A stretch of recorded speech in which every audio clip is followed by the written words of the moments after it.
Okay. Now let's talk about financial independence.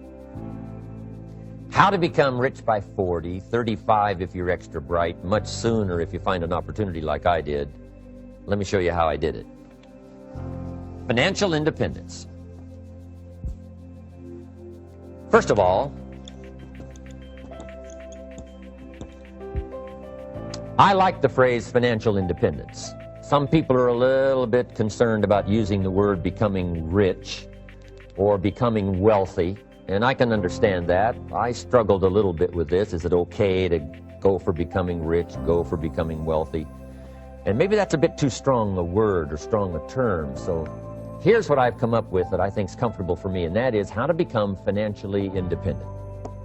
I think it's every person's heritage here, especially in America, to become financially independent. Now, let me give you my definition of financial independence. Financial independence is the ability to live from the income of your own personal resources. Financial independence. Now it depends on how you want to live. If you need $2,000, $3,000 a month, if you need $4,000 or $5,000 a month, if you need $10,000 a month, some people may need, $100,000 a month. But whatever you would need to live, and you could earn that living from the income of your own personal resources, that's what I call financial freedom, financial independence. And let me show you how to acquire it. If you start at age 15, between ages 15 and 35 is 20 years. And in my personal opinion, based on my own studies and my own experience, 20 years, in my opinion, is enough time to become financially independent. If you're not, you don't live in the wrong country. Probably what's happened is you have the wrong plan. And it's easy to be a nice person with the wrong plan. I found that when I was 25 years old. I was broke at age 25, and I was a nice guy. You would have liked me. But I'm telling you, my plans up until then, especially my financial plan, left me broke. I totally changed it the next 6 years, and I became financially independent. So I know what I'm talking about. It is possible in a reasonable amount of time, 15 to 35, whatever, 20 years time, enough time. You can do it in a much shorter period of time, like I did if you want to. But this is a reasonable enough time. But here's number one. First of all, you got to have the right philosophy. Philosophy is our ability to gather knowledge and sort through it and decide what's valuable. To develop a philosophy about life, a philosophy about our health, a philosophy about our family relationships, a philosophy about economics. And if you develop the right philosophy, that's what helps to set this sail, so that in 6 years it takes you where you want to go, instead of winding up like I did that first 6 years of my economics, broke, no money, empty bank account. The right philosophy. Now let me give you a couple of philosophies to consider. Here's the first one.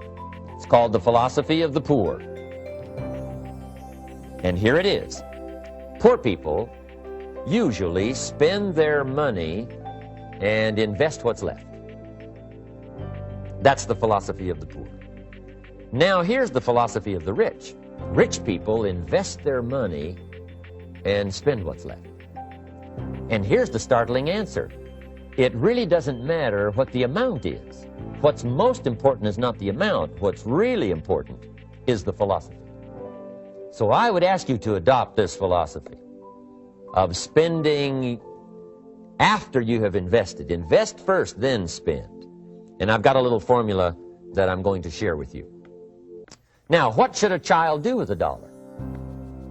I mean, there's a lot of debate going on, I'm sure, across the country on what a child should do with $1. Here's one opinion. It's only a child and it's only $1. What difference does it make? Well, in my opinion, it makes all the difference in the world. A person's economic future starts with a child with $1. Somebody says, oh, no, you're only young once. Let him spend it all.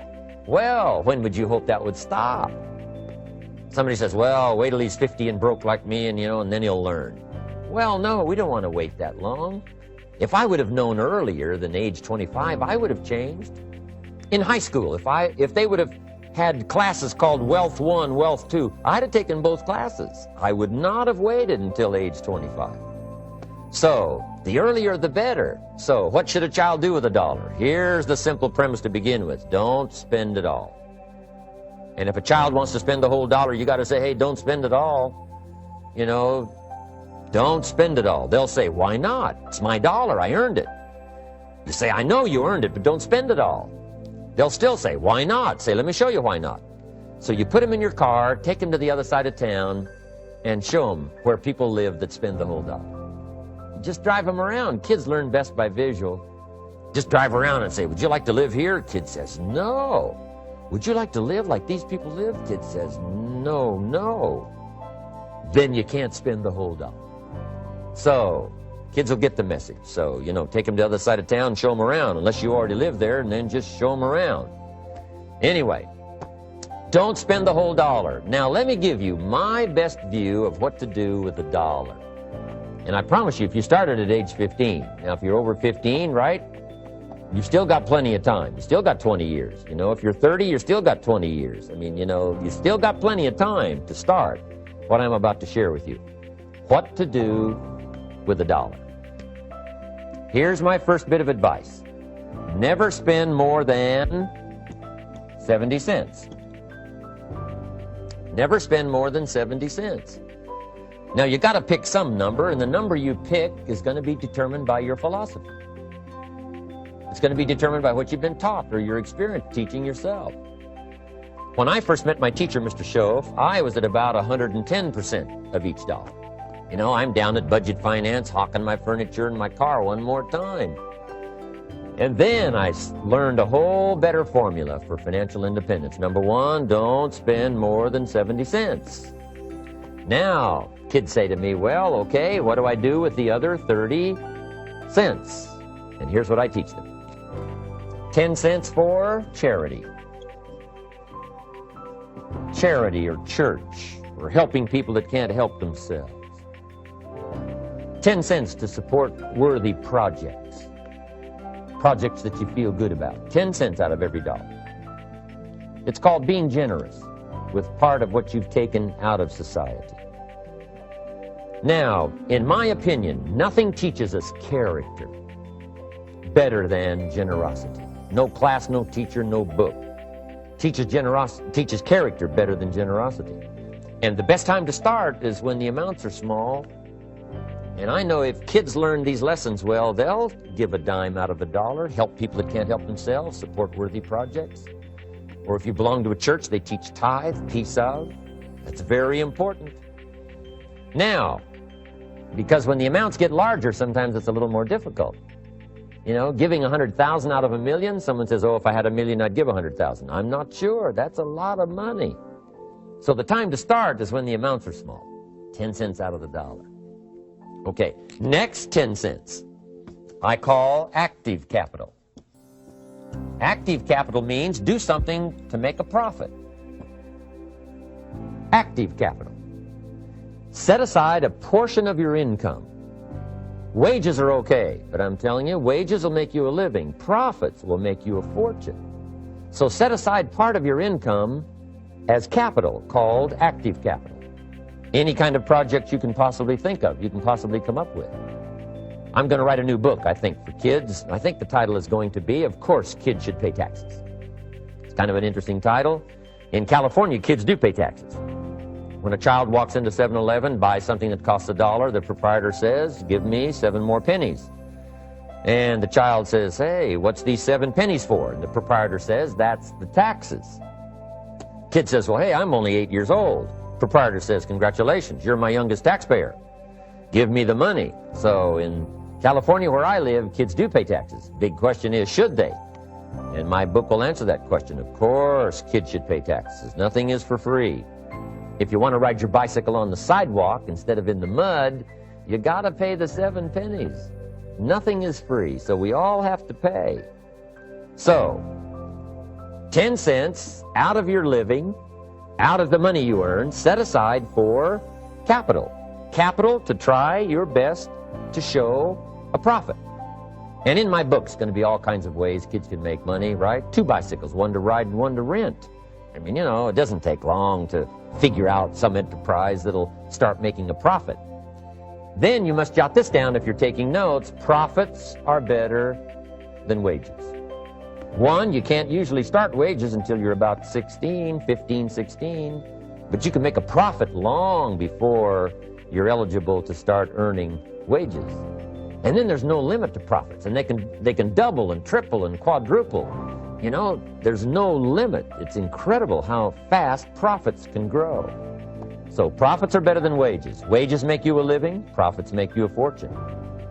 Now, the third 10 cents is vitally important. I call it passive capital. Capital you let somebody else use. A financial institution, stocks and bonds, mutual funds, whatever. Let someone else use it, you furnish the money, they use it to make a profit, but they pay you for the use of it, called interest. And here's one of the things that'll make you financially independent fairly quickly, and that's called compound interest. And this is how you get it. Letting someone else use a portion of your money, your substance. They show the profit, they pay you interest. And this passive capital, I'm telling you, over a sustained period of time, if you'll develop this little 10, 10, 10, and 70, especially starting at age 15, I'm telling you, by the time you're 35, you will be financially independent. You'll have the ability to live from the income of your own resources. And then one more point on passive capital. There's a Bible philosophy. I'm an amateur on the Bible. But there's a Bible philosophy that teaches the borrower is servant to the lender. And if you want to be in a powerful position as you grow older, finally when you become mature, maybe have your own business, things have worked out for you for the future, the position you always want to be in is the power position. And that's called the lender. The lender is the power position. So if kids learn early enough, and then you ask them what they'd like to be when they grow up, I'm telling you, once they understand, they'll say, well, one of the things I want to be is one of those lenders. That's the power position, not the spender.